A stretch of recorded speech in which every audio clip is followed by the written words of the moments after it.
السلام علیکم پیارے بچوں، میں اردو ٹیچر بشیر احمد میر، جماعت 8ویں مضمون اردو، موضوع گیہوں کا دانہ۔ کل ہم نے یہاں تک پڑھا تھا، انسان اپنے ہاتھوں سے کام کیے بغیر کسی چیز کو اپنا نہیں کہتا تھا۔ آج ہم اس سے آگے پڑھیں گے۔ چلو پڑھتے ہیں اور دیکھتے ہیں اس سبق میں کیا لکھا ہے۔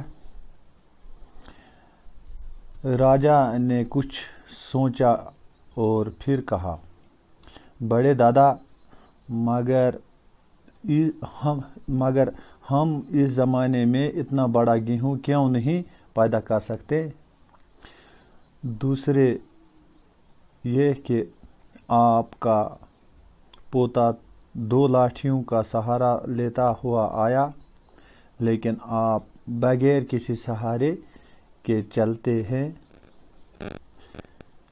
اور آپ کی صحت اتنی اچھی ہے۔ بوڑھا کسان بولا، سرکار،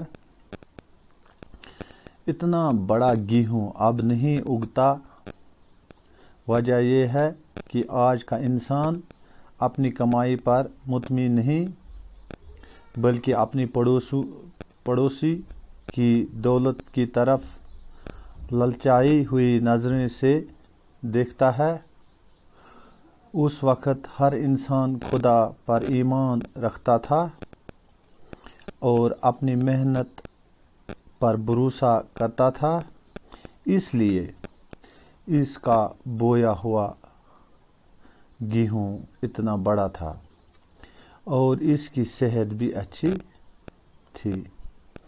تو یہ تھا آج کا سبق۔ انشاءاللہ کل ہم اس کے آگے دیکھیں گے، اس کی ایکسرسائز پڑھیں گے، اس کے سوالات ہوں گے، انشاءاللہ وہ ہم کل کریں گے۔